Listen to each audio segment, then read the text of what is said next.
You've got them all. Yeah.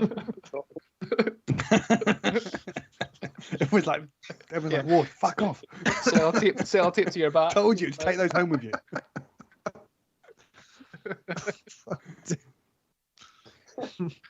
It's Activision you work for, isn't it, Dan?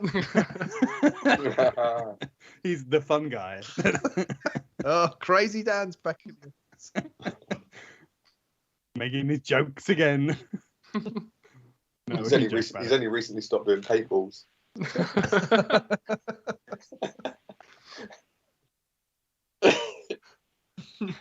Mark, are you coming through the right mic? Just Good checking. question. Good question. Sound a Oh bit- wow! I just seen your video there, Dan. It's crazy. Download it.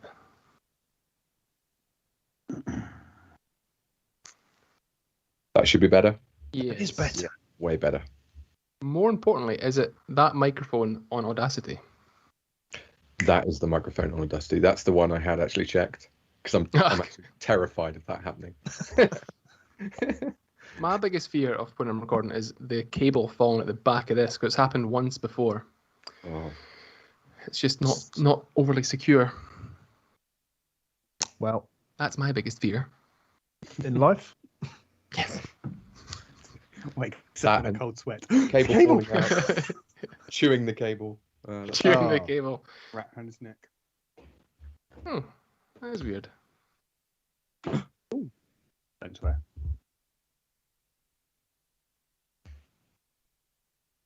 Okay. So but you don't have to respond. We can just do it without any repercussions. Wow. Yeah, but This is worth the comeback. I'm always this gleeful. Always this gleeful. you could do stuff to make us laugh, and they wouldn't be able to hear you. That's true, actually. No. Oh, this is going to be a disaster. 42.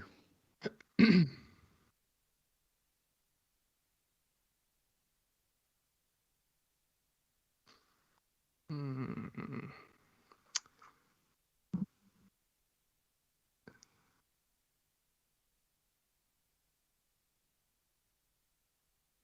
Right. Should we get Audacity running? Yeah.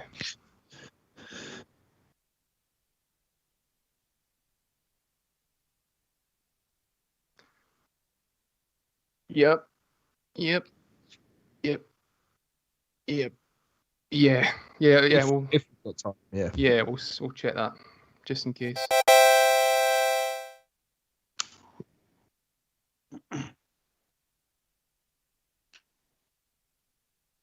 Yep. Bosh. Oh, you'll no doubt need that.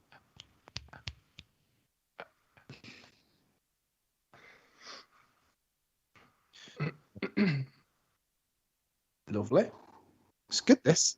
Everyone recording? No, Yeah. Go on, Lewis. Count I am down. not.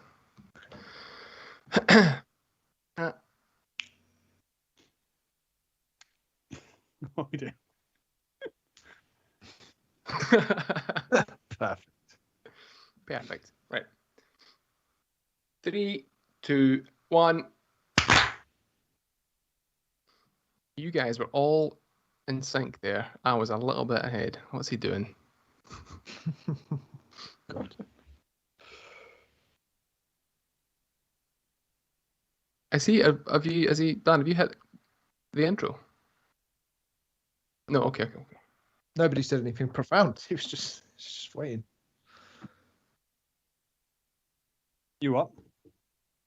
Drop some wisdom, Lawrence. Some wisdom. Yeah. I'm Or not do feeling- you know what? Tell us a tweet that you didn't hit send on because you thought, no, it's going to be too disruptive. Oh no! Every day, constantly. Everyone has. Don't know. I've not tweeted much these days because I just cannot be doing with the aggro. Just can't be fucked with the consequences. So just shut up. That's what my advice to people. Just shut up. Shut it. No one needs. Kept you waiting.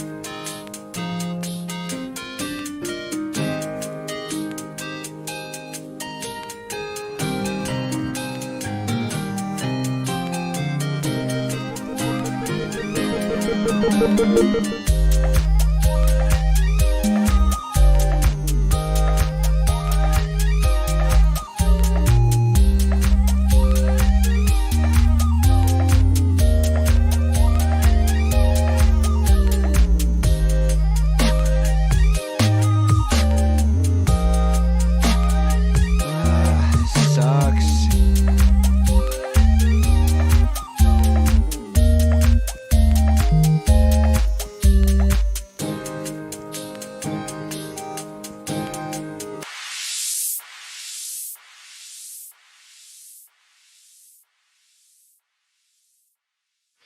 Hello there, and welcome to CrossCast episode 42, recorded live on YouTube on Thursday, 5th August 2021. My name is Lewis, and today I'm joined by three absolute guys. The first of them being, what would you do if you were young and beautiful and had a big bottle of champagne? Crack that thing open, pour yourself a glass, sit down in your favourite wingback and get lost in a good book. This is a daily occurrence, Monday to Friday. For Mark. Hiya. Hello, Lewis. You well? Yeah, man, good. Good. Next up, freshly sluiced and ready for action. He goes by many names.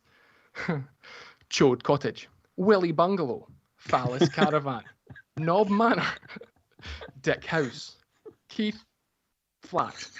But we know him as the slippery bugger, Ben. Oh, kudos, Lewis. Kudos. You all right? Yeah, very good, mate. Thank you. Good. And last but by no means least, visit twitter.com/the Eggman64. 64. So it's 64. Yeah, he's fucked it. Fucked it, I'm starting again. But visit twitter.com/the Eggman64 for views on why the PS5 is the best console of all time and why the Xbox is a machine for a load of old chumps, load of shite it is, and don't get them started on Game Pass. Laurie. My account was hacked. That's what people For say, the last 2 years. Oh, I managed to knacker that one. Hi, how you doing? I'm good, thank you. Good. Well, how are we all doing? And it's lovely to see you back, Laurie. Been a little while. Yeah, thank you. Great to be back.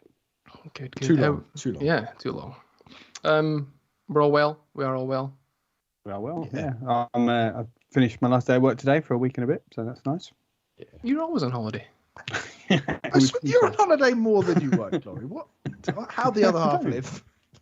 No, this is it. After this week, that's me there until Christmas. Oof. Ooh, I know. That's quite That's the months. wait. Quite the slog. But then you're off for like 3 weeks over Christmas, though, aren't you? I got 2 weeks off for Christmas. Yeah, exactly. Yeah. But that'll be 2 weeks of school holiday, so it's not a holiday. It's going to be No, 2 okay. weeks of 2 weeks of torture and putting up with I'll give you family that. and people come to visit and stuff. I will give you that. Children knocking at your door asking for coal. What day is it, sir? What have you got to drink? Mark, you got anything nice? Punk IPA. Ooh, Oh. in a bottle. Classic. Fancy. That's how they sell it downstairs. Benny? Well, I've got, it's pretty slim pickings here at Congleton Manor. So I've got the last beer in the fridge, which is Docker's Hook Robust Coffee Porter. Oh dear. Oh, So no. that. And you've not opened it yet either. Not Scared. opened it. Scared. I've got a glass. I'm going to pour it at some point, but I've also just got a diluting juice just to see me through. Beautiful. What kind? Come on. Orange. Yeah. Well, Orange squash. fair enough. Laurie, what about you? Siren, Soundwave IPA. Yeah, but that is the exact same as what I've got. A man of class, basically. Exactly. But however, behind the tramp's curtain, there is Gelato Tropical, fruited ice cream sour. Look at the state of that. Is that Nice. also the last one in the fridge? Yeah, pretty much. Yeah. Well, I've got another Siren on the go afterwards. Good. Oh, is that the same one? Aye, it is. Yeah. Yeah. So this is like for those who are watching on YouTube, watching on YouTube, Dan is actually producing this for us, and this is normally where I'd say it's time to go to the new news, but he's mucking about outside his door. He's just trying to make us all laugh. He just can't just sit quietly in the background, Kenny. Has to be a Quick. Say something about Octopath Traveler. Quick. Something positive about it. Oh, That was He had his headphones on. I think he heard the whole thing. Oh, so he did. That's fine. He knew he was leaving you hanging, Lewis. He knew it, and he did it anyway. He's got a bonnet. Where did It's he a get wee bonnet. a wee bonnet? I love the way that this is not necessarily entertaining for the audio listeners or the video watchers. Only get people that are on this Skype call. And Niche not content. necessarily us. Mainly just for Dan, actually. Play the jingle, man. Yes.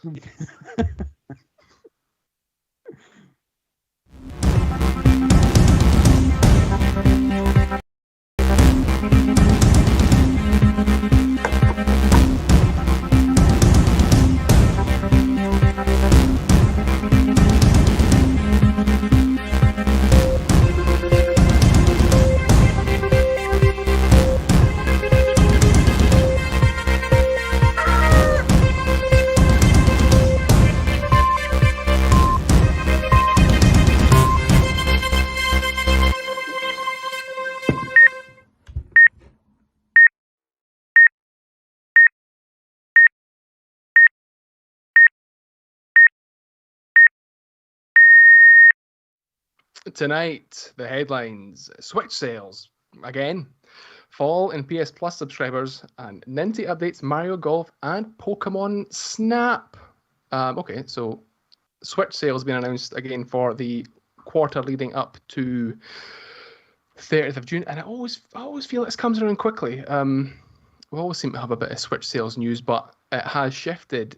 89.04 million consoles up to that point, which is staggering. I think you'll agree. It is a lot. It is more than the Xbox 360, isn't it? And the PS3. Is that right?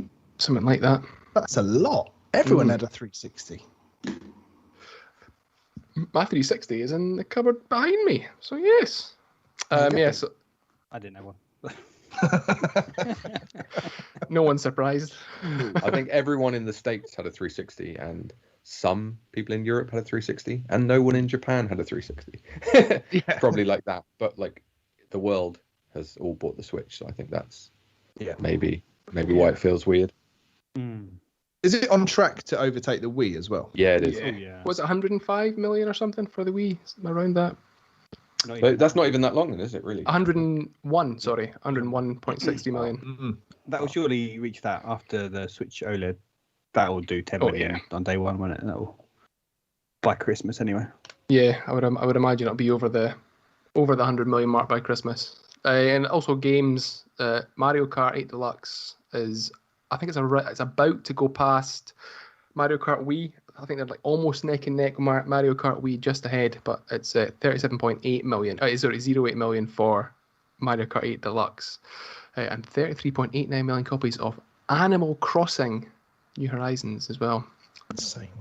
33.89 million people who have played it for 35, 40 hours and just decided to pack it in, and they'll occasionally go back to their island to visit it and just get a load of lip for the islanders to ask where they've been. That's a heck of an attachment rate, isn't it, for Animal Crossing? Yeah. Well, A third like of all Switch owners. Big COVID game, wasn't it? Yeah. Yeah. Big COVID energy. Good COVID energy. Yeah, it had strong virus energy. Yeah, it did. Yeah. Definitely contagious. Yeah, so like you think about that, the numbers for the Switch there, that's before the Breath of the Wild 2 comes out, before the Pokemon games, the Arceus, what the hell it's called. Yeah. So they'll definitely be system sellers, as well as the, like you mentioned there, with the Switch OLED that's almost being, I mean, is it not being released at the same time as Metroid Dread around that point? I think it is. Yeah, the same day, is it? I don't know. I think so. A couple of days afterwards or something like that. But that's 8th of October or something like that, isn't it? I think. yeah. That You can't these get the OLED for love nor money still. So, How many millions have they sold, like pre-orders? So I wonder. Those are big system sellers, so be interesting to see where they are for Yeah, the Metroid will be the first Metroid entry on the platform, and it's always when there's a new entry, there'll be people that just buy Switch just play Metroid games. There'll be plenty of people out there, so there'll be people waiting for that. That will, the same way with Animal Crossing. That's the time they're going to buy into the system. There's always people as well. I disagree strongly with that. I don't think there's anyone out there that hasn't already got a Switch that's going to go, do you know what? Now that Metroid's coming out, I'm going to get a Switch. I can't see that happening. Well, listeners, if you're one of those people, please tell Benny's wrong. Please. This sounds like a new controversial tweet. I could see. I'll prove you wrong. Especially, I'll ask. I think just because Metroid, it's not like it's not Mario, it's not Zelda, it's not even Animal Crossing. It's just a tiny little. That's true. Yeah, there's not going to be many people, but there will be some people that will. I think it's definitely a system seller, though. I don't know if it would be the first Switch, but it's definitely a system seller. If you think about it, you're going to get that new OLED display, wider display, lovely, beautiful Metroid game. I think it's a system seller for anyone that's already got a Switch, though. I don't think someone's going to go, "Ooh, Metroid." Yeah, I probably am leaning towards Ben on this one. Possibly the first time ever. Sorry, Ben.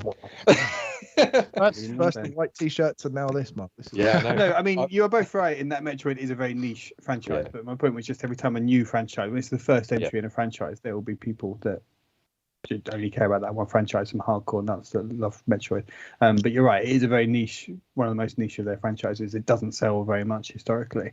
Metroid Dread will probably be the best-selling entry in the Metroid franchise within a week of being out, I suspect. Yeah, that's true, isn't it? It will be. Yeah, God, that's going to be brilliant. It's going to be so exciting to see a 2D Metroid actually sell well for like the first time in bloody ages. I mean, the 3DS one just sort of falling flat on its face, just sort of, the dying gasp of a console, which is disappointing because not many people have played it, and I think it is like a decent entry. So yeah, it's really exciting that Metroid Dread will be in front of more people, and maybe it will encourage them to develop more and more Metroid games. Yeah. Yes. What there are more of than Metroid fans as well are people that have been trained by Nintendo to just always wait for the redesign of their hardware. So I think there'll be a lot of people that have just been waiting patiently for years now, longer than they probably expected, but just thinking, no, I'm going to wait until there's the redesign of the hardware, the Switch Pro. That was been rumored for years, and now they've been thinking, okay, this is it, this is what it is now, so I want to get the Switch now because I've been waiting for years. They're not going to be another redesign for another few years, so I'm safe to get this one. Definitely. And there's also a massive amount of people who have just more money than sense and will just buy any old shit Nintendo put out. Speaking from experience there. I'm just looking around the room. Lovely. Laurie, I'm going to come to you. The Switch PS Plus subscriber count has dropped drastically. It's a fairly chunky drop. I thought it was an interesting story because these things, you always see the subscriber numbers just constantly going upwards. It's always an upwards trend. And it's interesting that it's gone from a peak in the end of 2020 of 47.6 million, and it's dropped down now to 46.3. So it's over 1 million people that have gone from 47 down to 46 million. And it's just interesting to see the impact. And that's probably just lots of people getting a PS5 a year ago, subscriptions lapsed, or many people getting a 3-month subscription during lockdowns and COVID that have now lapsed. And it's just interesting that between the end of, it's the end of the fiscal year, so I think that's January, February, March 21, and then April, May, June, they've lost a million subscribers, or just presumably 1 million people have lapsed. And that's at a time when there's been some really good offerings on the PS Plus as well. So it's not even like they've been having loads of a run of dud. At the start of the year, there was some really great months from PS Plus. So it's just interesting. I thought, is there eventually there'll be a point where they can't get the numbers up any higher, because now they're selling PS5s like hotcakes, but they're probably selling them to people that already had a PS4 and were already potentially PS Plus subscribers. What is the peak these numbers can go to? Coincidentally, I am one of the 1.3 million that there you go, that dropped. Well, you tell us what. Me too. I don't know. Like I was still I was playing Bloodborne. I kind of fell off Bloodborne. Was that PS Plus or PS Now? I can't remember. But there wasn't. PS Plus is the monthly thing where you get a couple of free games. Yeah, and you can PS Now is like the online Game Pass style thing. Yeah. Mm-hmm. Yeah, okay. I wonder if it's people just gravitating to Xbox and choosing that now because that's the better proposition. Is it though? I don't know. I think the PS now. Like I think Sony do a terrible job at like marketing that because there's some great games on there. Like it's a brilliant service. It's just not the front and foremost thing like what you get with an Xbox. It's not the day one first parties though. That's the. I suppose that's the ace card that Game Pass has over anything that PlayStation has. And it doesn't have the same sort of support for indies or anything, does it? It's not such a vibrant ecosystem. But I wonder if that's maybe something to do with the nature of the games that Sony tend to push. They're quite solitary experiences, so you don't really need online. So I mean that's what stopped me paying for PS Plus was, I mean I'm not playing any multiplayer games. I've got enough games already. The releases, the big first party releases are sparse enough that I can just kind of save up and then buy one, every few months, which I guess is what you're doing, Laurie. So I don't know. It's just not as, it doesn't feel essential. Whereas obviously Game Pass is essential. It is what the Xbox is. They're inseparable. It's a weird one. I wonder if they'll do something to counteract that, or I hope I hope this trend continues, sort of selfishly, and that Sony have to kind of up their game to make it better. Lovely. Mark, coming to you. Nintendo updated a couple of games. Yeah, and I wanted to sort of make this into a bit of a chat topic, to be honest, about how we feel about these sort of updates, because we've had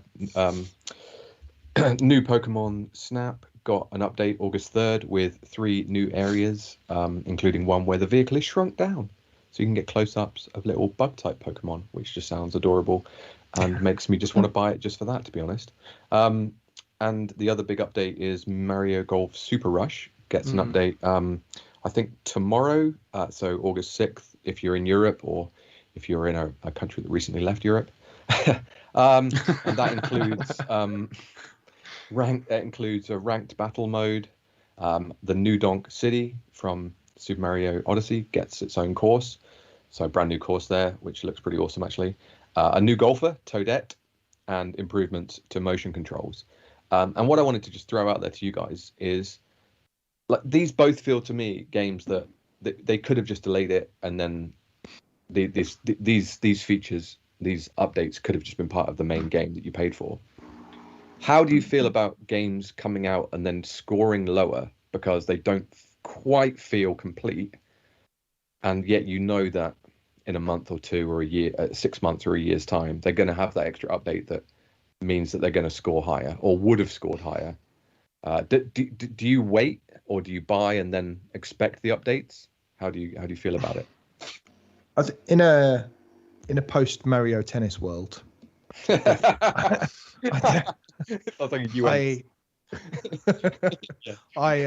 definitely wait.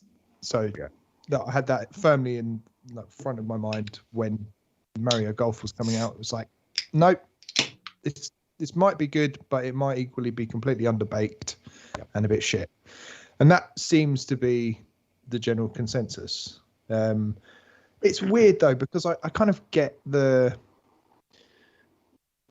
right. They've got a deadline to hit, so they need to get it out at a certain point. But then, in having all of these updates, they're also bringing it back into the news cycle every couple of months, and that is probably gives a game like this a longer tail than it would normally have.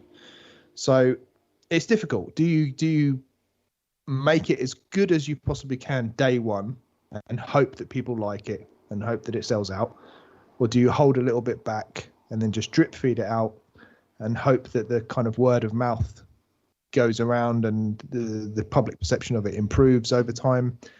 It's a bit of a risk either way. Yeah, there's a bit of a risk, isn't there? Because if they had waited, like if they'd given Mario Golf an extra 6 months or a year, and they'd released it with more of an adventure mode and perhaps more courses, which were the two aspects of the review that turned me off buying it. And right up until it got those reviews, I was going to buy it. Yeah. So now I'm in a position where I'm thinking, you know what, like a new Donk City course, shit, I'd actually really like to play that. Yeah. And now I'm sort of thinking, do I buy it? But it is a risk because those reviews come out. But I've got a bad taste in my mouth about the game now. Well, it's still psychologically, it's still a 6.5 out of 10. That's it. No matter how Exactly much extra shit they throw at it. Yeah. And that's another thing, is that it's done by the same developer has done the last 6 Mario sports games. So Camelot, Mario Tennis Open, Mario Golf World Tour, Mario Tennis Ultra Smash, Mario Sports Superstars, Mario Tennis Aces, Mario Golf Super Rush. So they should know what they're doing. But like, when I see a game now that's by Camelot and it's a Mario sports game, after Tennis Aces and playing the demo, that's all I played of it, I'm not rushing out to buy it, especially when the gameplay looks like the same but just golf. Yeah. You know, and there's nothing there that was really pulling me in when we watched the trailers in the directs or part of E3. Even if I think if they had postponed it, for me personally, the ship had sailed anyway. Yeah, that's it. Yeah, that's how I was, because I've got a strong history of playing the Mario Golf games, so I was quite excited about this one. The rumors of like a decent adventure mode, and was kind of just disappointed that they hadn't quite. I think it probably is a fantastic multiplayer experience, and I haven't played it, but what I've heard, like listening to other people talk about it, it sounds like if you're playing it for multiplayer, you get some mates around regularly to play it with a few beers, or you're playing it online with people, then it would probably be a lot of fun. And they've lent more into that than the single player experience. But at the same time, I do wish they would get to like 8 out of 10 before they released it, personally, because it does just leave me with a bad. And my history with Nintendo has been that's how games come out from them, that they tend to be 8 out of 10 at least. And you know, there are obviously some examples against that, but on the whole, they've done very good games, the first and second party ones. And so this just does annoy me a little bit, but at the same time, it's great to get new content. So yeah, I agree with that. It's always good to get new content. If you go back to the kind of Animal Crossing formula of those drip feeding those updates over the course of years, you're going to get perhaps more longevity out of the game for certain people. But more of a question directly to you, Mark, that going back on this list, Camelot have done all of the Mario sports games, maybe a part of the Strikers. Do you think it's worthwhile if the conversation came up of those IPs move into a different developer? Yeah, I'd kind of love to see some of the indie studios, like what's the one who did that golf game, Golf Story? I can't remember the name of the dev, but the Australian. Yeah, that had a really strong story mode, really great sense of humor, where you're like knocking zombie eyeballs into sockets of zombies. I went through that really quickly, and the golf in that game didn't quite have the polish of like actual some of the handheld Mario Golf games in the past. And predominantly I've played the Mario Golf games on handheld and had great experience with them. So I would love to see a developer like that, given similar to Mario and Rabbids, given the freedom to create like a handheld style Mario Golf, tighten up, use some Nintendo experience to tighten up the golfing, but at the same time, great sense of humor. I could see that doing really well as well. And they'd probably be able to sell it for like 40 quid or whatever if it included Mario and the characters. And if you think about it, they did the Cadence of Hyrule, so they've made like a pixel art version of a Zelda game. So why not like an old school pixel art Mario game? Yep, do it. Yeah. Why not? Do it. Come on, bring I know it. you're listening. We've said it, so it's got to happen.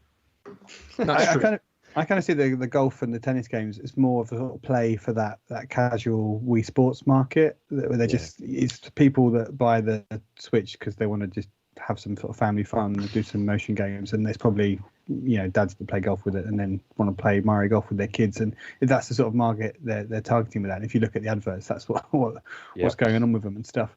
And they're not making those games to be that adventure mode first game that we want to play, and that's not what Camelot do, is it? So I can actually agree with what you're saying there, Mark.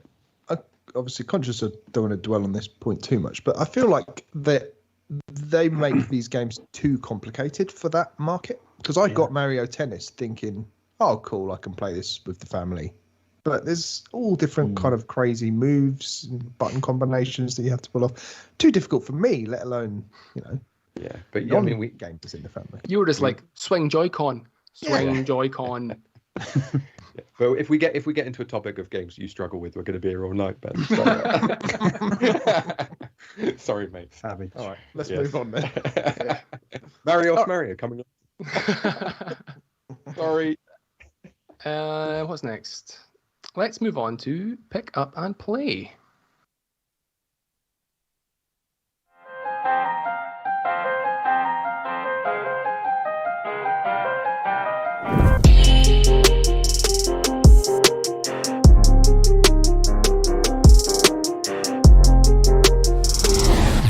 Pick up and play, section where we speak about things that we picked up and games that we played. Simple. Ben, coming to you first. Okay. What you have picked up and what you've played, please, in one. M1. I've picked up a lovely set of the Xbox wireless headphones because I've been playing a lot of Xbox and I feel like I just need to bury myself balls deep into the ecosystem. What a dick. So they're really nice. They're lovely. The mic is a bit shit, to be honest. It's probably it's like serviceable. Like it's not broadcast quality. Let's put it that way. But what I love about it is that you can pair it up with not only the Xbox but also like any other Bluetooth devices. So I've got my phone linked up to it, so I can be playing a game, listening to audio of the game, whilst listening to a podcast. And just by turning this ear cup, I can adjust the mix, so I can hear more of the game or more of the podcast. That is cool. And I think that it's been made so that you can do that with in-game chat. So, you can listen to more of the audio from the game or more of the chat, but it also works with your external devices as well. Why doesn't the Switch have something like that? That is cool. That is good. It is really cool. How much do they set you back? Oh, let's not talk money. Oh, okay. Well, do you want to give a range? Terribly crass. No, they retail for £90. Okay. Really? That's not bad. Which isn't bad. They're not, as I said, you could probably get far better audio quality, but they are. I mean, they're better than the Geotech ones that I bought when I first got an Xbox for like 20 quid. So yeah, very, very chuffed with them. That is nice. my main pickup for the week. So is the mic in one of the cups? Is that what you were saying? Yeah. It's like you could just fold the mic down like that. And yeah, it's fine. Like it, I tested it out on a little test stream the other night, and it sounds okay. It's just not. It's not as good as this mic, for example. The feature where you're twisting the cup to get different audio streams. Yeah. That sounds like something on paper where you're going to be like, oh my god, that's amazing. It's the best thing I've ever seen. And have you found it worked really well in real life? Yeah, I can't remember what I was playing the other night, but yeah, I wanted to listen to a podcast whilst playing a game, and just kind of wanted a little tiny bit of the game audio and more of the podcast audio in it. I just adjusted it to my exact specifications. It's brilliant. It's really quite cool. So you could play a racing game, switch the music off in the game, and just listen to your own music if you wanted to, for example. Pretty cool. Nice. In terms of what I've played, I mean, I've been playing just a shitload of Xbox. I finished Death's Door, but I'll let you. I know you've been playing that, Lewis. So we'll come to you for that. But I just need to I'd like to go around and just clean up and get kind of 100% completion on it. But there's these seeds that you find around the world that you have to plant, which then give you your life back.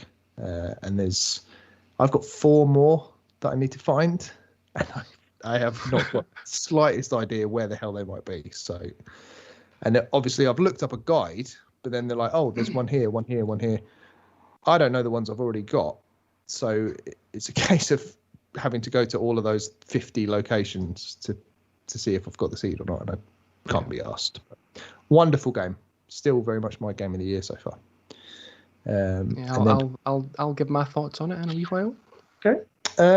Stay tuned. Ominous. Stay tuned, listeners. Yes. Other than that, I played Omno. That came out to Game Pass about a week ago, and lovely little game, bit of a lorry game. It is very sort of simple. There's no combat in it.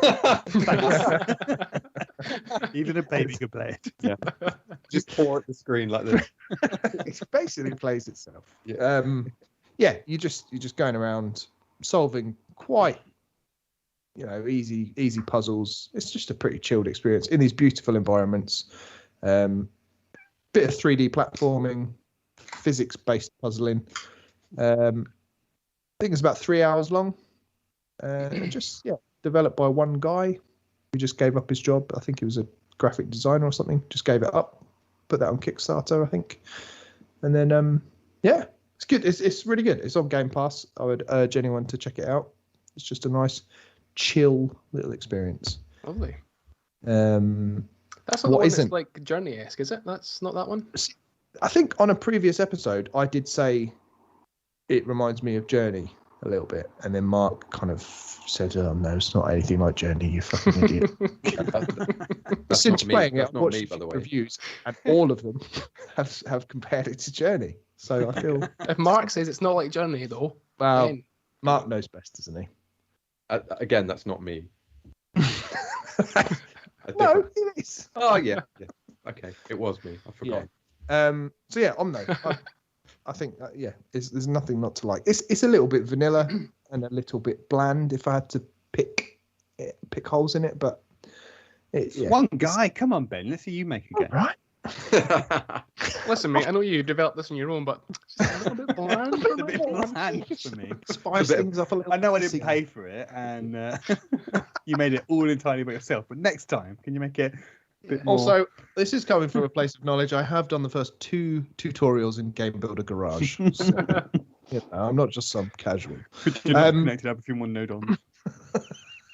The other thing I've played a bit of, which I won't go in depth on because it is one of the Game Club games this month, is The Ascent, which is a very, very gorgeous, very next-gen looking game, and crazy ballistics going off. Oh, it's good. If you just want to, for those headphones, crank that shit up, shoot a load of stuff in a cyberpunk future. Oh, brilliant! Really cool. Yeah, I'm yet to play The Ascent. I've got it installed on the Series S, and I'm looking forward to playing it. Is it what you thought it might be? I know that Alex was the one that was really, really looking forward to it. He did hype it up a little bit. He did, and I didn't really have any expectations of it. But it was when I found out that it was a twin stick shooter that is when I was like, okay, because I just assumed that it would be a first person or a over the shoulder kind of game with a name like The Ascent, and I knew there was guns involved and it was in a cyberpunk setting. I just kind of wrote it off. But yeah, as soon as I found out it's a twin stick, I thought, okay, a little bit arcadey. So yeah, I played the first few hours with Alex, online co-op. I think you can have up to 4 people doing that. It's really good fun. I had no fucking idea what the story is trying to tell me, but I'm enjoying just going from sequence to sequence, shooting the crap out of stuff. So lovely. Good. Anything else? No, just Xbox Series S. It's nice to be giving that some attention now. I've moved it into the office, and it's suddenly just become my go-to machine. And I bet Dan's put a Tory alert on the screen. Hey. So I moved it into the office. I got an external hard drive for it today. I've just been downloading games all day long and filling it up. So yeah, it's cool. Finally, I see the appeal of the Series S now. Lovely. It's taking that long to find the appeal. Wow. Okay, I'm going to go next. No physical pickups this week from memory. Nope, nothing. Other than Death's Door, digitally, I bought that on the Xbox store, and that is also one of my games played this week. And it was pitched to me as by I think yourself, Ben, as the Zelda game that we've all been waiting for. And I can definitely see where you're coming from with that. I've only played about three hours or so. So I've just done the first giant soul. Keep me right on my terminology here. The first giant soul. And I'm really, really, really enjoying it. It's got that kind of Zelda feel to it, but also not more importantly, but kind of more in my wheelhouse is perhaps it's got real Dark Souls vibes to it, and that the map itself sort of twists and turns around in itself, and you'll open up shortcuts and go, oh, right, I'm here again. And that's really, really cool. I can't remember what you get for killing enemies, but you get some sort of currency that you can. Is it just souls? I think it's souls. Yeah, I think they've just quite blatantly just gone. What should we call it? Yeah, souls. Fuck it, souls. That souls is in feet. It's not. Or fish. Collect Dover souls. Lemon soul, Dover soul. Yeah. Yeah, it's just such a cool little game. Like I've only played a little bit of it. I've not played as much as I wanted, but I am happy that for once a game has been recommended to me by Ben that I've enjoyed. When have I let you down before, Lewis? Come on. Well, we've not got all day. I think the first thing I knew of it was actually your Twitter profile when you were fighting a big castle, and I was surprised to see that that's relatively close to the start before you get properly into it. Mark, I think if you were to own an Xbox, this would be right up your alley. This is a proper Mark game. It has, because there's that Souls aspect to it, it's got that Metroidvania style feel as well, because there's areas that are locked off until you get a power up or so. But you play a little crow with a lightsaber. That's probably the best way to describe it. Going through hacking enemies to death, and you are a Grim Reaper or something like that. Lovely, great wee game. I'm really, really pleased you like it. Really, that's made my day. Good. I also hadn't heard of it until I saw Ben's tweets. I was like, this does look like a great game. Very under the radar, though. And another one, also, it's made by two people, so that must be Ben's cutoff for being tolerant of a game. One person, bit bland. Two people, love it. Vibrant. I think it's a studio of two people, but they did have some outside help. Is it coming to other platforms at some point? I would hope so. It's not like an Xbox. I don't think it's a Microsoft studio. I don't think it's a Microsoft studio. It's a Devolver published game as well, so chances are it'll come to Switch and PS4 at some point. But for an Xbox exclusive to be Game of the Year is pretty impressive. Certainly not something that anyone expected. And the way that it plays, I can't see it taxing the OG Switch in any way in terms of frame rates or anything like that. It's just, it would run perfect. In my opinion, my uninformed opinion. Laurie will look at it and go, oh my God, what is this? What a 40 frames per second. Disgusting. Is it the sort of game you want to play in a handheld? Yeah.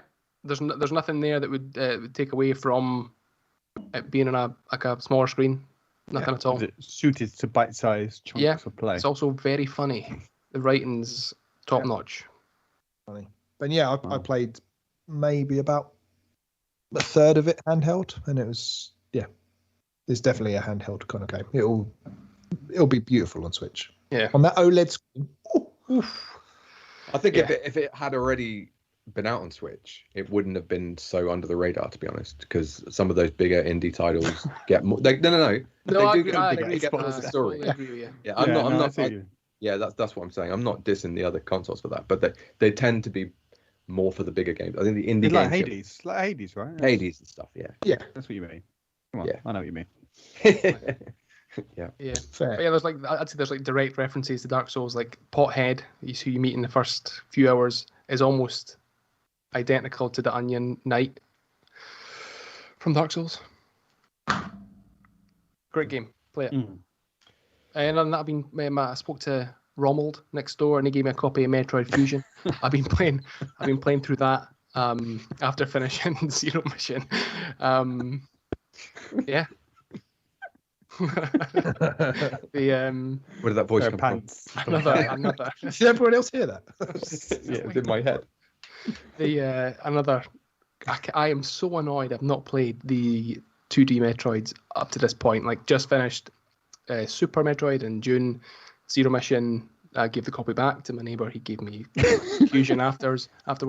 Annoyed that I hadn't played them up to this point. They're so good. They are great. Wow. They are. So Everyone listen to this. Speak to your neighbours. They'll have copies. good. That's me. Laurie, when it comes to you next. Pick up. I used my time limited shop 2 £5 credit.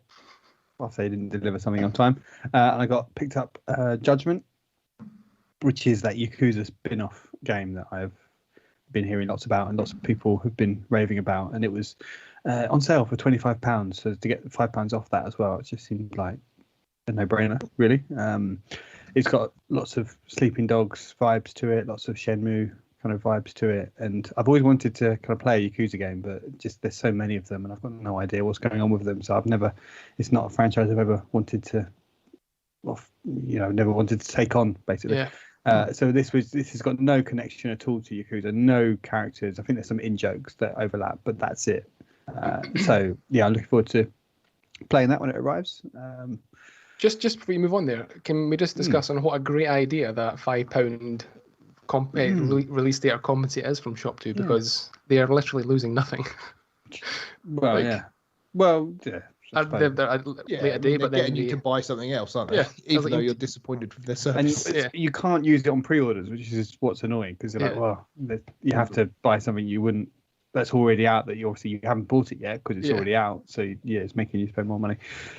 Yeah, I mean, I wouldn't have bought it with them had it not been for that voucher. So yeah, they have got more money from me. It's a great. But, twice it's happened to me. I think they do it deliberately. Laurie, I'm sure you tweeted about this, and didn't Kieran of Nintendo, didn't he reply saying, I tweeted out that I'm never going to use them again because so-and-so was late. So they replied saying, well, you don't need your fucking fiver then, do you? You want a fiver. So good. Like, that is customer service. Fuck you, mate. Yeah. But yeah, I mean, at least he admitted that it was like, yeah, fair point. Fair point. Got me there. Yeah, I am a massive hypocrite. So, no, we love you, Kieran, really.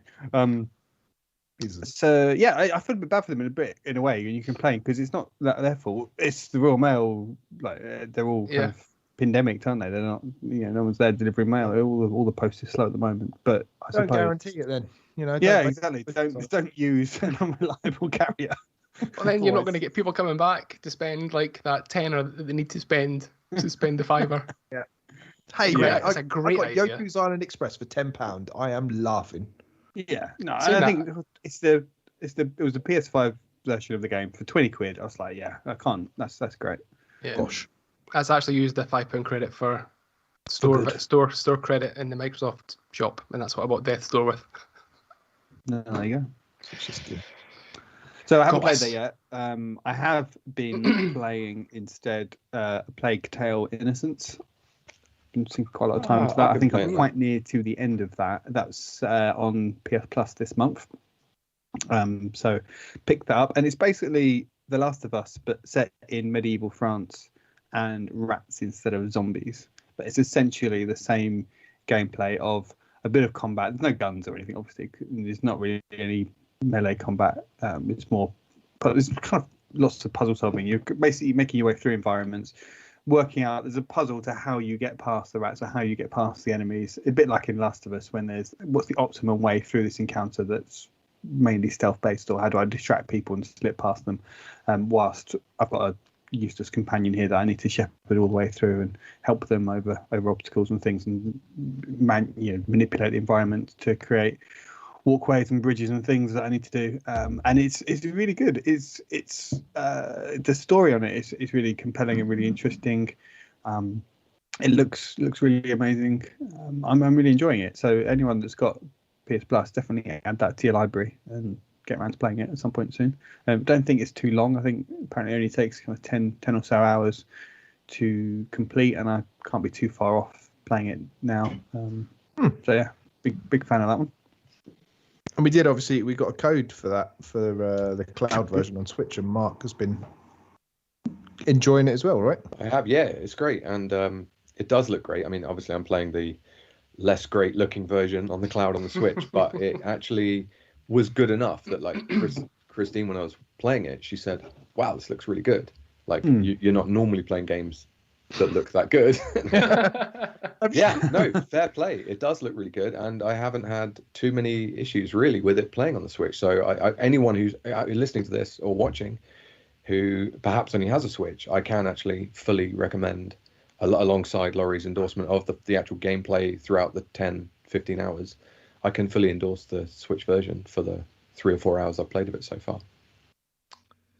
And that's you said that's streamed. Yeah, that's version. That's a cloud version. So Wow. if you've got decent internet, obviously we've got fiber optic here, but yeah, so unfortunately you can't test it. So it's a shame that it doesn't have that test, to be honest, because if you haven't played a streaming cloud game before on your Switch, so if I were you, I would test something like Control. And if that runs enough, you can run around, then give this game a go, because I think it runs better than Control. So if you're getting the minimum out of if Control, you're just able to run around and at least it's not the sort of game as well that would like with Control, it needs to be quick. There's lots of intense fighting scenes and stuff, whereas this is quite a slow pace. You're very stealthy, sneaking through areas very slowly, so there's no need for, if it lags for a few seconds, it's probably not going to affect you, I'd say. Yeah, I haven't. There's a sequence that I've just done where I'm fighting like a big lumbering guy with armor, and you've got to knock the armor off with the stones that you pick up, and that's probably the only bit where but it still wasn't a problem at all. But that is an area that it could have potentially been a problem if you didn't quite have the internet connection, or if the game wasn't well suited. But it's fine. Are they the same stones that you used to kill the boar? Yes. Yeah. Right. Okay. Very much so. Very much so. There's a lot of throwing stones in this game. Yeah. Okay. I'm gonna give it a download because it's on Game Pass. I might check it out. 10 to 15 hours, you reckon? Yeah, if it's not, if that, I think 15 hours if you're going through scouring, collecting stuff, which don't do that because it kind of ruins how the story is. You have like your companions like, come on, we need to go here quickly. You're like, I just need to look in this bush for some flowers and stuff, just in case there's any things. But it's like The Last of Us, where you have to kind of scour every part of the room to look to see if there's any collectibles to craft stuff with. Yeah, but there's also lots of even more hidden collectibles that I'm just ignoring because that's for if you want to get the platinum and stuff. You can go back and go get all that kind of crap. Yeah, but yeah, it's really good. It's really good. It's quite a grim, kind of dark sort of plague setting, but it's unusual. I've never been anywhere like it. And the lead character, Amicia, teenage French girl, is a really interesting protagonist. The people you meet along the way that help you out are all well acted and very well voiced. I think the gameplay is a bit more basic than The Last of Us. It's quite straightforward. Just getting from kind of get through each room or each scenario from A to B over obstacles or distracting people. It's kind of like you're solving a puzzle. If you just see each area as a puzzle to be solved, that's how I'm seeing it as. But it's elevated definitely by the story and the setting, which are both quite unique and interesting. It's quite a lot like the stealth bits of like the Zelda games, to be honest, that I've played. So some of the bits where you're sneaking through grass and throwing rocks and using your slingshot and stuff, that all feels like the stealth elements of 3D Zelda games that I've played in the past. I haven't played Last of Us though, but obviously this has got more of a realistic setting. It is more harrowing. It's quite sort of scary in a few places. Like, as I said, Christine was watching it.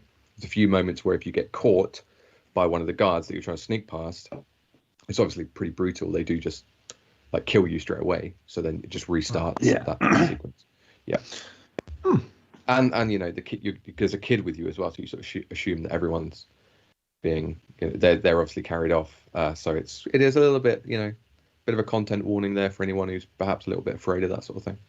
Okay, I'm going to cancel the download. If you don't like rats as well, don't play it. Oh, okay. There's a lot of rats in this game. A lot of rats.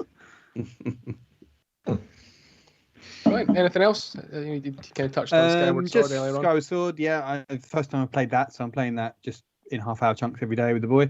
It's quite good because it's completely linear. So in half an hour, we can usually get through each area, or we're just at the lake bit, trying to get some water for a dragon that wants some water. I don't know. We've gone back to one of the dungeons we were at before, trying to get some water out of it. And yeah, in half hour, you can kind of do a chunk and get to the next area. And then you talk to some people and they'll tell you to go and find something or collect something, and you can do that, and then you get to the next area or you get to the next dungeon. And so it's quite good for bite-sized chunks of play. Yeah, he really likes it. He's completely obsessed by it. He's getting the whole kind of Zelda thing. He's like, Daddy, I think if you throw a bomb at that wall, it might be something. And I'm like, that's not great. I like your thinking, kid, but no, there's no crack there. How are you finding it? How are you finding it? It's good. I mean, it's not Breath of the Wild, is it? No.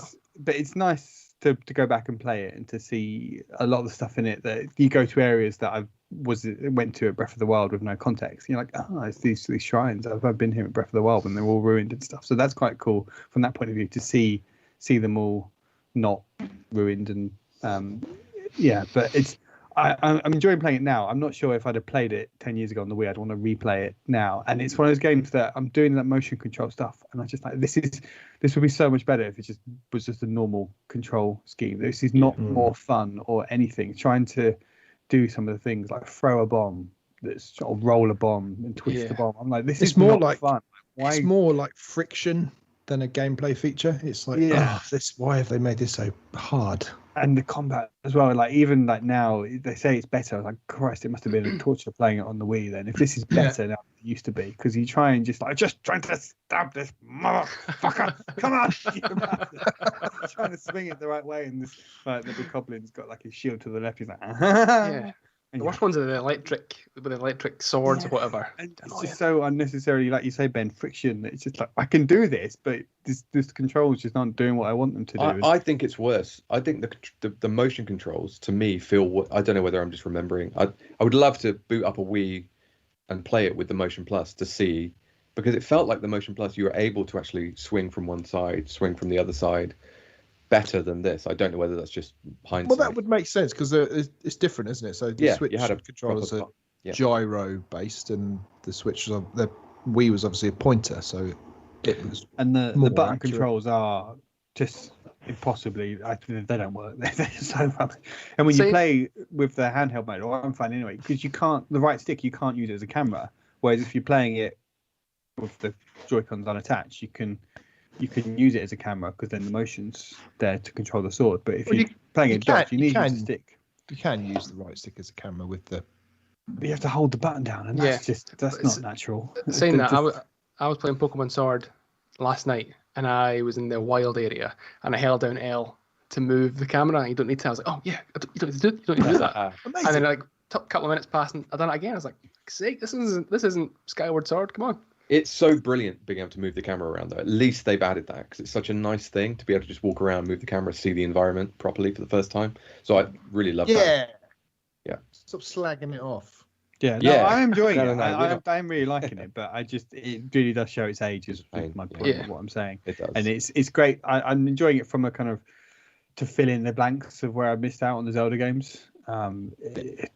But for people that have already played it, I bet they would just wish there had been a new Zelda game to play this year rather than having to replay this one. Yeah, I'm replaying it. But Tyler's concurring. That first fight with Girahim took me longer than most boss fights in Zelda games. Purely because of the stupid motion. Tyler, you're absolutely right. Yeah, it's struggling to hold my attention. I'm going to get through it, but I'm getting through it in like 20-minute chunks. I'm like, I'm probably done.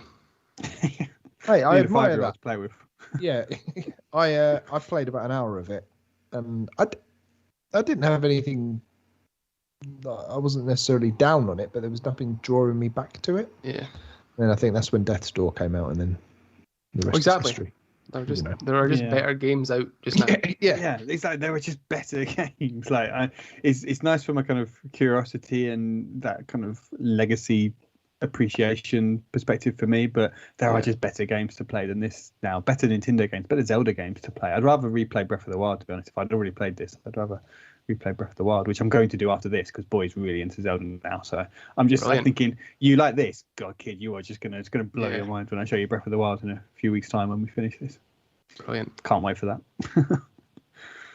Lovely. All right, Mark, your shot. Yeah, so I dipping into things really. Nothing. I'm sort of quite envious of a lot of what you guys have been playing, to be honest. Death's Door especially. Picked up a few things like Blaster Master Zero, the third one. I've now got all three of those on the Switch. If you haven't played those, they're really excellent indie games from Inti Creates. Yeah, I'm not going to touch too much on that. Maybe I'll talk about it more in another episode. But I met up with thanks for the connect, by the way, Lewis. I met up with Romuald. Yep. But what I didn't know about Romuald is that he's actually a giant Australian bird who's quite tardy because he's an emu later. And so yeah, you can just shut me off now. Romuald Is it the emu later. Romuald Hackman. Is that his last name? So I picked up the Castlevania advanced games and then the DS games because some of them I'd never got to play at all, and some of them revisiting on a backlit screen for the first time, which is quite exciting because some of them I had on my old school DS. It's nice to be playing on a backlit advanced quote unquote, and that it's quite nice because you can actually see what's going on.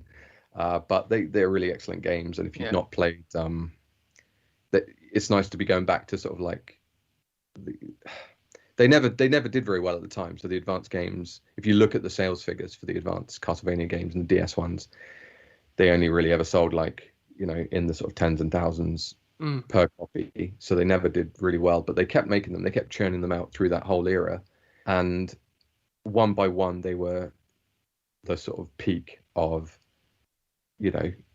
what we would now call Metroidvanias, and they do still hold up as excellent Metroidvania games. There's no issues really at all with playing them, other than some quite dodgy music, and sometimes the graphics is not as great as it could be, but the gameplay is still very, very excellent. There's elements that, Dark Souls gets called seminal, and people reference the Souls elements, but they're in some of the Castlevania games. Like there are souls that you can collect in the Castlevania games, and they really, in my opinion, Dark Souls is just someone creating a different from software's creating a 3D Castlevania that no one else had managed to do, because that's basically the gameplay. You're walking around, dying a lot, unlocking different bits that you couldn't unlock before, getting different weapons and things. It's very much like what you'd expect a 3D Castlevania to be is what Dark Souls is. So are you spending more time on a specific one of the games, or like you just jump in between the three of them? What I've done to start with, I've got 6 now. I've got all of the DS ones and then the 3 advanced ones. The 3 advanced ones, okay. Yeah, and what I've done just to start with, I just wanted to give myself a taste of all of them. So I've done like up to the first save point of all 6. But I think in future episodes I'll be able to talk more about. Gonna try and play them in order. I think Portrait of Ruin. No, that's not right. They are really, really tough to remember the titles of the ones first, so bear with me. But I'll come back to you in a future episode on when I do a longer play of one of them. That's good. Yeah, I'm looking forward to playing them as well. Yeah, I actually am. Where's the best place to start? With the only real time I've put into Castlevania is Super Castlevania 4 on the Super Nintendo. I've never really dabbled in the others. The first one on Advanced that I'm forgetting the name of, so if someone could be Googling that while we're talking, that'd be really handy. It's like Circle of the Moon or something? It could very well be Circle of the Moon. I've just completely forgotten the name of it. But that one is actually not regarded as a Castlevania game anymore by Igarashi. He actually just rejects it even though it's a fantastic Castlevania game, and it's only because he didn't get to be involved in the development of it. So he was a bit unhappy. But that one, it's a good place to start in that it's very Castlevania-y, obviously. It's very long, that one, and it's much more difficult than the one that followed that, which again I've forgotten the name of the one that follows it. Again, Circle of the Moon, Harmony of Yes. Dissonance, and then Aria of Sorrow. Harmony of Distance is it would be a good one to start with because it is much easier than Circle of the Moon, and therefore is perhaps a good place to start. But I still think it loses something because they were always supposed to be quite difficult. You know, Dark Souls pretty difficult, so that's part of the experience for me, is like the grueling nature of like leveling up. It's pretty easy to level up because you can just keep killing the same sets of enemies and grinding your way through them. But I would say, you know, if you don't want to start from the beginning, then the second advanced game is a good one to start with. And then some of them are very much like Symphony of the Night as well later on. And obviously Symphony of the Night has been huge, and I'm still gutted that Requiem with Rondo of Blood and Symphony of the Night isn't coming to Switch. You know, that's a reason why give me a PlayStation just so I can play that. Is it on some sort of portable PlayStation system? Can I get that? Is there one? Can I play it on it? Talk to me. It is actually. It's on Xbox. You can get Symphony of the Night on Xbox. I think it's on sale for like £3.50 at the moment. Is that Come right? on, Mark. Come Not on, on Vita, Mark. Mark. It's I'm sure it's on Vita. Is it on Vita? Well, that's quite tempting. I'll try. If it is, then that might be a reason to go and grab one somewhere. Get an Xbox Series S, £20 a month, all access, and then treat yourself to a £3.50 Symphony of the Night. Delicious. Anyway, well, I've got 6 whole games to get through before I need to. and some of them are exactly Symphony of the Night, and some get called better than Symphony of the Night. So there's stuff to play. Are you going to play them all simultaneously as well? Like you get to the next save point in one, and then get is that not really crazy discombobulating? Yes. The best Square Enix game. But yeah, do not the controls and things not change from game to game, because you just like get the hang of it and then you move to the next one and then like little subtle things changes. It's like Assassin's Creed game where they completely overhaul the controls every single game and you have to relearn them every time. They're all, I mean, some that feel that, you know, some of the jumping feels a bit floatier than others, but they're all pretty much of a muchness, really. You're finding save points, you know, you're getting your short sword, your longer sword, your whip, you know, they've all got pretty much the same thing. They do, there are extra developed features to some of the games, but as I've only played the first like 20 minutes of each of them, I can't talk to all of those things. So in answer to Bin's question, I will be playing, I'll try and play them in order. Why on earth are these games, is there not a virtual console on the Switch where you can just buy all these games? The reason I started doing this in the first place is because about a month ago, there was this rumor, because there were listings for Castlevania Advanced Collection for Switch, or actually not just for Switch, but all the consoles listed for in 2 separate countries. And so that's what got me all excited about the Advanced Castlevania games. And as soon as they're on Switch, I'll be just playing them on that because it'll be better in every way. Well, yeah. Rocket. I've never played one. Never ever. No Castlevania games. I played the Castlevania on this thing. Oh yeah. It's fucking hard. Yeah. That is hard. That was the one that I played. Also a Big Fact Hunt game, wasn't it? Big Fact Hunt game. All right. Shall we move on to the sweet releases? Yeah. Sweet releases. Sweet releases. These are games that are coming out in August that we've kind of picked out as ones that might be interesting. So I'll go through the list and we'll go back and discuss if there's anything there that you want to kind of dive deeper into. Dodgeball Academia, which I will hold my hands up to say that I checked, just in case someone put that in there as a piss take, which is coming out on all platforms on August the 5th. Lawnmower Simulator, Xbox Series S and X, and then PC on August 10th. Art of Rally on Game Pass and Switch, August 12th. Hades, PS5, Xbox Series S and X, PS4, Xbox One on the 13th of August. 12 minutes on Xbox S and X, One and PC on the 19th. Ghost of Tsushima on the 19th, is that? Sorry, I have a thing that's come up in front of my screen. The 20th, apologies. Psychonauts 2 on the 25th. That's PS4, Xbox One, PC. And Switch, the main Switch game for August is No More Heroes 3, and that's the 27th of the month. What we're thinking? What we're thinking? It's a busy old month. It's a good month. Yeah. I like the way you questioned whether Dodgeball Academia was real, and then you went just seamlessly into Lawnmower Simulator. I totally assumed that must be that I must have misheard that. Is that I thought the name of the game? What, no, Dodgeball Academia? No, Lawnmower Simulator. Lawnmower Simulator. I added that one there. That's the Smario. That's the Smario. Yeah, exactly. I had that one there earlier on this afternoon, thinking I'll have time to have a look and see what that game is, and lo and behold, I'm not. Yeah, so I did double check that one. I know. I can only imagine it's going to be one of these sim games. So I added in Dodgeball Academia because it is reviewing really well. I think it's come out on the Switch, and I watched the NWR Nintendo World Report review, and they were kind of singing its praises. Very kind of Golf Story-esque in that it's a kind of sports-based RPG. Graphic style looks really good. It's out on Game Pass today. I think it's out on Switch today as well. It just looks like a lot of fun. You just starting off your dodgeball career, and that's the game. So, can I read a little bit about Lawnmower Simulator for you? Sure. We don't give a fuck about Dodgeball Academia. Yeah, moving on. Reviewing really well, guys. With your stupid game. In a list where Lawnmower Simulator is there, that's surely the most amusing one, so I have to focus on that. Experience the beauty and detail of mowing the great British countryside in Lawn Mowing Simulator, the only simulator that allows you to ride an authentic and expansive roster of real world licensed lawnmowers from prestigious manufacturers.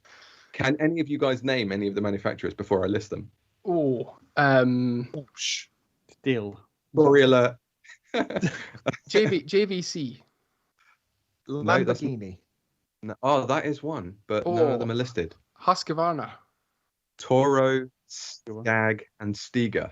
So it seems like it's a bit business management-y as well as being... I think it's like the train one they do, or the farming one where you drive a tractor up and down the field. It's just literally just quite very realistic driving up and down the lawn, putting stripes in it. Okay, but are we or any of our listeners going to play this game? No. What are we doing with our lives? What's it coming out on again? Let's see. It's not a Game Pass game. It's on Steam. I do enjoy mowing my lawn in real life, but I don't want to do it. Do you really? In the game. Yeah, do you? You never like post pictures of it on Twitter. I do. Yeah. You don't get likes as well. Thank you very much. Those lines, everyone. Look at my You lines. pay someone to do that. Don't. Not that. I think isn't it like one step away from like hoovering simulator or something? Like, what? I just don't understand the appeal of this at all. They need to do like the dodgeball game and like Golf Story. Attach an adventure mode to it, and bang, you've got a really compelling game that I want to play. More games need to do that. If you're an indie developer, just make any kind of mundane sport and just attach an adventure mode to it, and you become like an indie darling. A Mario branded lawnmower, I'll be all over it. Oh yeah. Yeah. Blue shells. All right. Anything else? Art of Rally, I know I think Mark Hammond has mentioned that as being an interest from him. That's a Game Pass game. Also coming out on Switch on the 12th. Yeah, looks good. Is it isometric? Is that the right thing? Yeah, it seems that way. Yeah, kind of, I don't know, like Micro Machines-y, but with quite a cool art style. Main one for me for this month is a game that I know nothing about, but I remember seeing it a couple of years ago, and that's 12 Minutes. That looks quite interesting from the trailers that I've seen. So I'm looking forward to not buying it, but finding more about it. But it looks quite cool. Top down, set in the apartment of a couple. James McAvoy. Is he one of the voices? One of the actors? No, I just felt like saying his name. Just saying his name. Just when Lewis talks, we always think I thought, oh no, it is Lewis. Sorry, yeah, it's me. That's me. Random. Anything else there for you guys? I'll be picking up the Ghost of Tsushima expansion. No surprise. I'm not buying the whole new version, but I'll just get the DLC upgrade for the current version I've got. That'll be good. I haven't finished the main game, so it would seem disingenuous to pick that up. Yeah, I wouldn't worry. Yeah, Psychonauts 2 looks pretty cool. No More Heroes. I've got no interest in picking that up at all. I've not played any of the games. Someone ring Nate and find out what he thinks, because Yeah. if anyone knows about that game, it's him. Hades coming to Game Pass. is Oh, pretty big. we skipped over that, Ben. We skipped over Hades. Well, You got to play that, right? I'm pretty gutted that you can't pick up your save from the Switch version, because there is cross save between PC and Switch. I was kind of hoping it would be the same with that is strange. other consoles, because I was hoping I could just carry on where I left off, but Yeah, I have to start from scratch. yeah. I can carry on from where I left off and just by not playing it. Lewis, why don't you like this one, man? I don't know. I think it's the roguelike / light aspect to it. I just got to the point where I just got so fed up of dying. I think last time I spoke about this was maybe in January, February, and I said I'd put on God mode or something, where if you die, you get an extra, or like the when you're attacked, less damage is taken off. And I was like, yeah, I can't wait to keep on going. Not played it since. I just don't know. I think I was caught up in hype. Ben hyped it. You should have heard him. Honestly, he didn't shut up about the game. Vindicated. Really. And I just. Came And on. maybe another part of it might be that I bought it stupidly on a Thursday morning for full price, and then 3 hours later it went on sale. That's all it is. That's just Okay, And you're Scottish as well, paid so that's £4 going to be too much. really, really painful. furious. I went to like 17 quid, and I was like, "Fucking bastards!" But Curse of the Dead Gods, which looks a lot like Hades, but I haven't picked it up for that fact that it looks like a clone, although I'm sure it isn't at all. That's just come out on Game Pass today, so I'm going to give that a spin. I've heard good things, and I think there's some Dead Cells DLC that's coming out for it. Oh, for that. Okay. Oh, Yeah. I was so excited. Yeah, some kind of tie-in with Dead Cells, which sounds pretty cool. Lovely. All right. Well, if there's nothing else that people want to discuss, let's jump into Mario or Smario. You play the game, don't you ever blame me, it's all the same. It's all the same. You play the game every time we play. It's Mario, baby.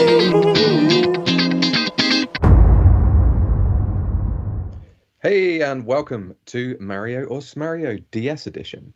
Mario or Smario is the game where I present 4 bits of video game trivia, one of which is complete and utter bollocks. And the quote-unquote experts here today have to work out which one of them is just not real at all. One is not real. And if you're watching on YouTube, you can play along at home. We haven't got a prize today, have we? We had a prize last time. No prizes? No prizes. I did. Do you know what? I got a month of Game Pass thing today, but I've already cashed it in. Sorry, everyone. We're just... Just added it. It's going to last me until November 2023. How good is that? Wow. That is I I had a good. £5 Shop 2 voucher, but that's gone. So Sponsored by Game Pass. Okay, so we've I will drop these in, and today we are back on Space Invaders or Pace Invaders. Oh, dearie me. Yeah. So you have plenty of opportunity to do some research. Right. Oh, how am I going to do this? Because Laurie's not in the. In the Skype. Oh yeah. I'll do that. Sorry, guys. This is how the sausage is made. This is how the sausage is made. My bad. Okay. Number 1. Elon Musk, at 12 years old, programmed a shoot 'em up game inspired by Space Invaders. I know everyone just started laughing. I think it's because I didn't say Smusk. They just lost it. Number 2. The birthplace of the developer, Osaka, Japan, has a Space Invaders themed water fountain, one of the largest fountains in the world. Number 3, a species of arachnid has been named Taito Space Invaders. Number 4, The novelist Martin Amis has written a book called Invasion of the Space Invaders. Okay, so I'll drop these in, and we will find out who's going to go first. God. What one hasn't been? I think number 3 hasn't been Ask Mario yet. Just saying that. Is that your logic? 4D That's chess, what's that is. that's what's that's what carries you this far. I mean, it's carried me further than you. The placement is completely randomized. Laurie, you're up first, mate. Sorry. So tell us what you're Which thinking. of these? Yeah. What are Which your of these are thoughts? you more likely to have made up? Yeah. If you need any I'm thinking- clarifications, get them out the way now. No, it's clear. Oh God. I think. I think the spider one. That would have been a weird thing to make up Taito Space Invaders. The Martin Amis. I don't know. I could probably Google that quickly, but I won't. But that seems Thank like you. something. Why would you make up the novelist Martin Amis? Anything about the novelist Martin Amis? I'm gonna reckon it's probably one of the first two, the Elon Muscovado or the Fountain one. Okay, so that's my you want thinking. to Do you want me to commit to one now, or does everyone else have to go first? Let's say actually you need to commit to one now. Oh wow. I've changed it up. Wow. Yeah. I'll go for the. Normally Elon Dan Musk gets one. to hear Elon Musk. all of our reasoning. Musk. And then- Yeah, exactly. Elon Musk is complete bullshit. Let's see who. And also that one's made up. Ben, you're up next, mate. All right. I promised myself I was going to clear my mind of all logic and reason. Well, no, okay. Well, we all know that. I mean, yeah. Yes. Go on. Like number 4, Invasion of the Space Invaders. That sounds ridiculous. Hmm. That's such a shit title for a book. Like, why would you have Invasion and then Invaders in the same title? But then, Mark, I feel like you're too much of a wordsmith to have. I'm doing it. I'm talking myself into a corner. I feel like you wouldn't. Oh, I don't know. So that seems like bollocks. The Elon Musk one, I kind of believe. So I'm going to ignore that. I'm going to lie and say I've actually been to the fountain in Osaka. So I know that's true. And What? Hold on. What sort of logic is that? so it's He's between playing mind games now, but with I'm gonna lie and himself. say I was With gonna himself. make Elon Musk as well, it's but between it's 3 and obviously 4. Taito, I don't think Taito developed Space Invaders, did they? I thought it was it Atari? I'm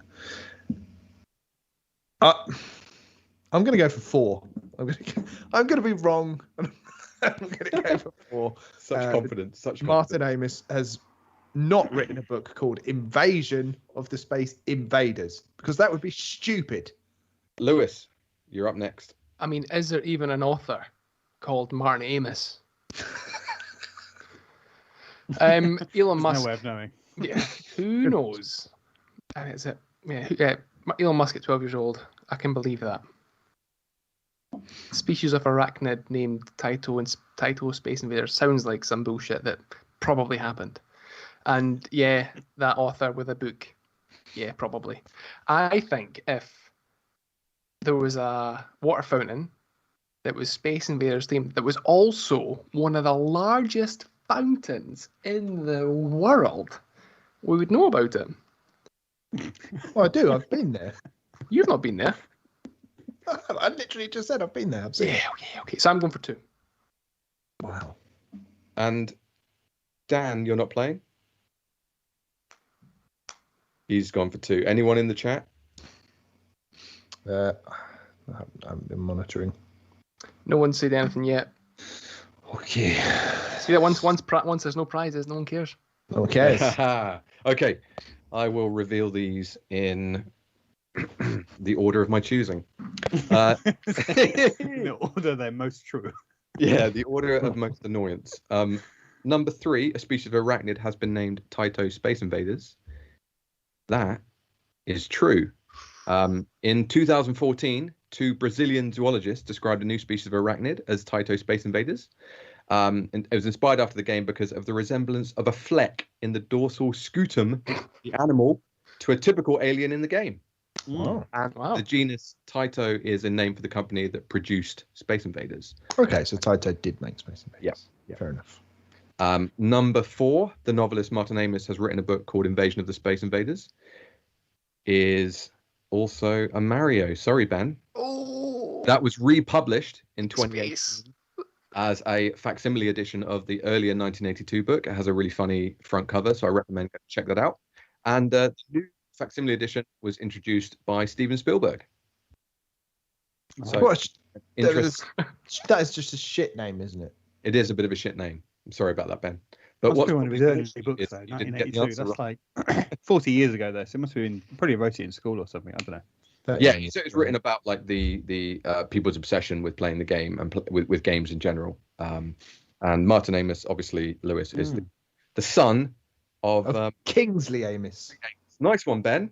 You get a bonus point that you don't actually get, but in my mind, you're still on 0. Don't worry, everyone. And so next up, number 1, Elon Musk at 12 years old programmed a shoot 'em up game inspired by Space Invaders. That one is also a Mario. Sorry, Laurie. Which leaves the game was called Blastar. It was inspired by Space Invaders and Asteroids, and it was published for the Commodore VIC-20 in 1984. Elon Musk there. And so Vic 20. We call it the Vic 20 marks. Just the VIC-20. Sorry, mate. Sorry, mate. Maybe that's why he's doing this whole trying to get into space thing. He's just trying to recreate this 12-year-old game that he made. He just wants to get back into space and shoot things. And so Pratt. Lewis and Dan in the background also gave this answer. The birthplace of the developer in the Space Invaders Fountain, complete bullshit, made up completely. There is no giant Space Invaders Fountain. We would have known about it, Ben. Come on. I've been there. Been in the news. But you're all winners. Dan just copied me just in case. Dan's not getting a point. He's not on the show. Come on. Lewis is catching up with Dan. Because it could have just been given the peace symbol. We didn't actually know. There's no way. There's no official. Dan way is of knowing. well known for his peace symbols. He's doing one right now. He is a child of peace. He's a child of them.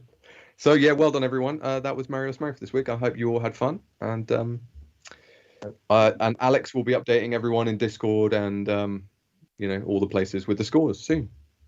Because I've got no way of what they are. Well, Beautiful. I was only one off. You were only one off. Yeah, it was. Is that 4 on the trot that Ben hasn't scored anything? 5. That's the 5? 5 fifth. weeks? Wow. It's weird, isn't it? Because normally I win everything, so it's really strange. You think just by random chance, eventually you get it right. Exactly. But no, you don't. Not yet. But Lewis, so that's you on. You got 3 points now, or 2? 2. 2. Okay, that's pretty good. Dan's got 3. Dan's got. Yeah. Dan's got 3 or 4 if we're counting today. I think we should. I think we should count that for 4. I think we should count that. Yeah. Okay. We'll so give he's got that. 4. We'll give that to him. We'll give him that as a gift. I mean, it's just a constant one kick in the teeth after another, isn't it? We'll start playing properly. Start getting some points on the board. Nah, mate, you've got a long time to come back. It's going to be all over the place by the end of the year, mate. Don't worry. Or a long or you'll time. be on 0 all the way through. You get the booby prize. Just don't know. Okay. Fine. All right. Let's go over. Let's close the show out with the question block. Ooh.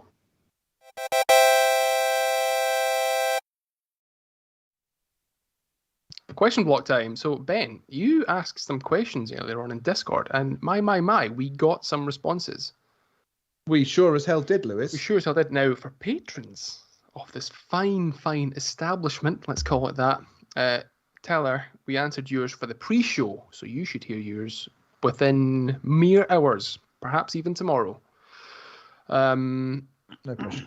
No pressure. You No get pressure. your own podcast for it. That's Mm. cool.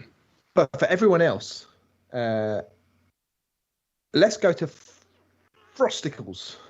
Okay. When you guys find yourselves in a gaming funk, i.e. need a break from gaming for however long, what do you do in the time you would usually be gaming, and what is it that usually draws you back? Mark, talk to me about a gaming funk. Gaming funk. I probably will just jump into a game that I really, really love and know that I can just play something like, and that has that sort of infinite appeal, like something like Dead Cells or Darkest Dungeon, where I know that I'm never really going to 100% complete it, but I can just. I love the world that I'm in. I love every moment of the gameplay, and so I'm just happy in that space, regardless of whether I'll ever complete it or not. So rather than finding something else when you're in the gaming funk, you push yourself through the funk with comfort food game. It's comfort food. That's your exactly version, what it your is. version of comfort food, anyway, which is Yeah. morbid and depressing. Morbid, depressing, and very gloomy. Yeah, exactly. That's what makes me happy. I think that's probably the same for me. When I'm in a gaming funk, do you want to walk us through that picture, Mark, that you just popped into the chat? I just wanted to show everyone that it's a real book, Invasion of the Space Invaders. There's the book, and it exists. And I think an original copy is like from 1982. It's like 150 quid, so it's a bit of a Oh, wow. collectible. As I say, the facsimile edition is available. If you want to go on Amazon, it's about a tenner. Lovely. Yeah, thank you. Yeah, I'm probably in the same boat, but I don't go back to a game that I know that I love, so I wouldn't go back to like Hollow Knight or something along those lines. I default to the worst possible game series ever, and that I'll just sit and marathon through FIFA, even though I hate it so much. Yeah. And it's like I'll get to a point, I'll play. I can play FIFA for hours, and at the end of that, I'm like, what am I doing? Like, why am I just sat playing this absolute shit? That's what I do, and that's what breaks me out of it. And go, right, I've got better things I could be doing than playing this absolute guff. And that's what I do. And it's through no fault of my own. Like I before I had EA Play or whatever that's now on Game Pass, I would only ever pick up FIFAs every few years. So like I'd played FIFA 17 for years and years and years, and now I'm still playing FIFA 20, even though 21's out and 22 is probably on the horizon. I just like progressing my manager career on it, even though deep down I hate myself for it. Wow, rightly so. I think if I'm in like a proper gaming funk, I just have to do something completely different, and I'll try and do something that makes me feel healthy or like a normal person. He says that with a Peloton behind him that's never been used. Just, I mean, I've used it every day this week. So Are you in a gaming funk? as a coat rack. So yeah, just I don't know, just getting out, even if it's just going for a walk or making some music. I find I can't really be into more than one thing at a time, and obviously predominantly gaming and podcasting takes up most of my time. But if I'm not doing that, then yeah, I'll get deeply into something else, whatever it might be. But to get back out of that funk, it normally takes like a new release to come out, something that like really grabs my attention. So like obviously Death's Door is probably the most recent example of that. Something that makes me go, ooh, this is a bit of me, ooh, and then I'll get back into it and start annoying everyone by talking about it constantly. And here we are. Laurie. Here we are. When I read, I guess, when I don't want to play games or just watch TV. But yeah, generally I read books. I tend to, when I get into a book, I'll sit there and it will be all consuming and I'll do nothing else. Look at that's a look of love that Mark has in his face right now. Another reader. Yeah. There's a lot of blurry books on your shelf there, Mark. A wonderful pursuit. Yeah, no, Yeah, well, Especially there was years Martin where I Amis. didn't play. The works of Martin Amis. Games at all. Yeah, I read Martin Amis books. That's what I do. No, there was years where I just didn't play games at all, and I just read loads, and then I got back into gaming, and I read less now than I used to, but I still read quite a lot. And yeah, if I'm not in the mood for playing a game of an evening, I will bung a record or two on and we just plough through a book. But yeah, that's it. Not very interesting. Oh, it's nice. It's an insight into the mind. Similarly nerdy, geeky hobby, but there you go. Which book have you read recently? Tell us about a book you're reading, or you know. You don't need to tell everyone that it's been Mein Kampf. Just use another example. Fucking hell, Lewis. Oh my god! I just finished Ken Follett's new book, The Evening and the Morning. That was very good. Awesome. Now started Hilary Mantel's the third one. I keep forgetting the name of it. The Mirror and the Light. That's it. The Cromwell books. They're very good. So I've just started reading that. It's pretty hard going. So it's, I'm not in a gaming funk, so I'm reading very fast. But the next time I do finish a game and cannot be asked to start another one, I'll get back to doing that.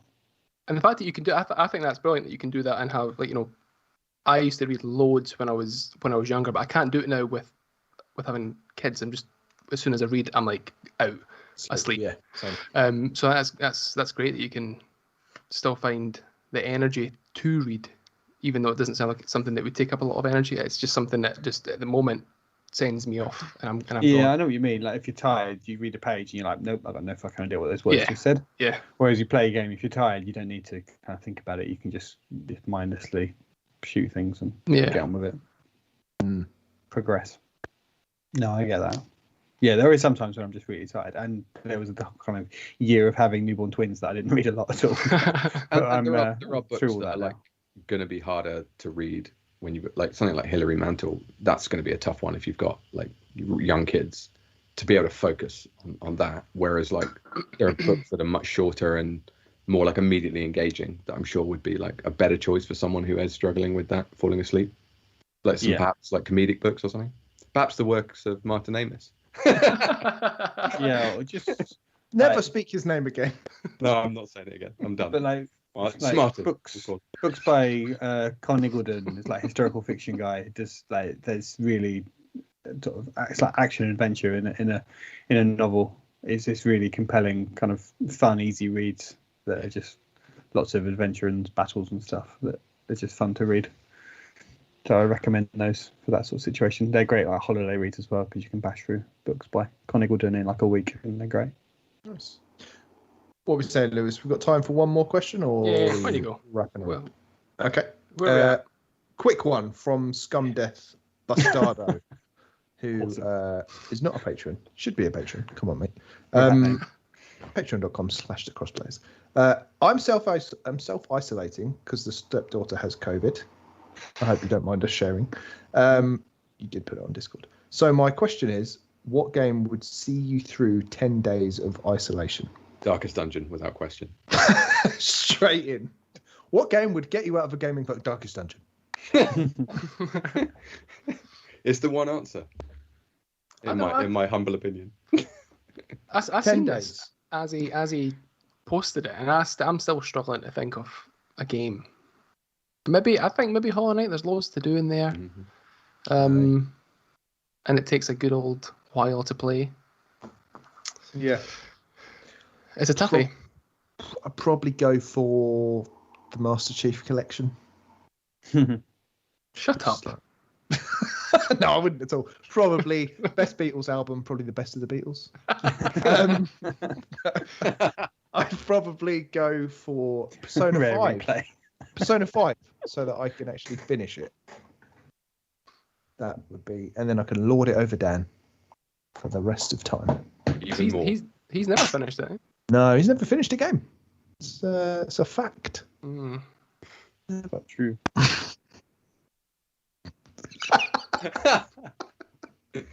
I would say Dan, I was just like, coming to your rescue then, mate. I was going to go, look who's got the best score on Mario. But no need to mention it. I won't be going to his rescue. Laurie? I would say something like Breath of the Wild or Assassin's Creed Valhalla or The Witcher 3 or just some of these massive RPGs that you can just play forever with endless side quests. But I've played all those, so I don't know if there's anything like that I haven't played. I'm probably Death Stranding right now because people say it's like you need to put like a 100-hour game and it's like an absolute time sink. I remember Mike talking about it on the podcast last year and saying it's a massive undertaking. I think it's like at least 50 hours. It's like 50 to 100 hours. So if you've got 10 days of isolation, you've got like 100 hours spare. Like, yeah, just binge on that, I guess. I can't get into The Witcher 3. Cannot get into it. No, you're wrong. But yeah, okay. Okay, fine. Yeah, I really want to. I think I said a few episodes ago, I'd wait for the that, next gen upgrade, the free upgrade comes in, and then give it a go. I'm talking about big open world stuff. I've been playing Borderlands 2 a lot recently because like work's been pretty full on, so it's good to come home just like a blasty sort of game. And that is like FPS with lots of like missions, like an RPG sort of mission structure. So I feel like you could just play that forever as well. There's a load of content in that. Oh, can I change my answer to Cyberpunk actually? No, we won't allow that. Load of that. It's not finished yet. Yeah. All right, no more questions. We do have more questions, but we'll keep them and we'll answer them in future weeks. So if you have submitted what was that? Sorry. They were really good questions, weren't they? I was impressed. Yeah. There was no like piss take ones. Exactly. That's like, the genuinely first time that we've not had a Great response. I So think Lewis had to filter out a lot of the piss take ones because he only read 2 and out of like about 300 that were a lot of those were piss take. Just your standard. Just abusive. Yeah. Mhm. Why is this guy back on? I don't know what that means. No, that's not piss takey at all. That's completely fair. Justifiable. Yeah. All right. Yeah. So your questions will be answered in future episodes. So stay tuned. Someone will get back to you. Someone will get back to you. Tyler, yours has been answered and it'll be in the pre-show. All right. I think it's time for us to toddle off. Ben, if people want to find you online, where can they go? Find me in the Discord, thecrossplayers.com/Discord if that still works. I'm not sure that it does. Just go to Twitter. Just find me at Benji Kong on Twitter. That's the easiest. That's what I meant to say. Nice. Laurie, last time you were here, you told people also- not to follow you. Yeah. Also on Discord, I'm there. I pop are? into Discord. Get the name right. Occasionally. It feels like Discount. What is it? It feels like, when like small towns, the Queen goes to visit them. It feels a bit like that when you pop into just Discord. wave at people. Yeah. Oh, get the No, good China out. You can see me on the CrossPlayers Discord. I chat to people. I'm going up the rankings. I keep getting a little thing telling me that I've done sufficiently well to go up a level. Posted enough to get an extra rank. Yeah, some new fresh hell that I've started to engage with. Just what I need. Mark. A bit scared of Discord or Discard or whatever it's called. So you can still find me on Discardia. You can find me at Smark Tweeter on Twitter land. Lovely. And I am at the Wilsonite. You can get us all on Twitter at the Crossplayers, and our pinned tweet on Twitter will take you to all of our areas, including the Discord. So definitely go there and jump into Discord and get involved in the conversation. If you want to support us, that's patreon.com/the Crossplayers, where you can support us from as little as £1 a month. And that gets you access to 80 additional podcasts, as well as other golden nuggets of content. We have recently updated our tiers and perks, and more information on that will be coming in the coming weeks. If you don't want to do any of that, give us a review on whatever podcast application is. And if you don't want to do that, tell your friends. Get them involved. All right. Time for us to fuck off. So aggressive. Time for us to get fucked. All right, see you later. Bye. Bye. Bye. Bye. Shut up, Lewis. Here we play Shut up. FIFA later. Shut up. Kept you waiting.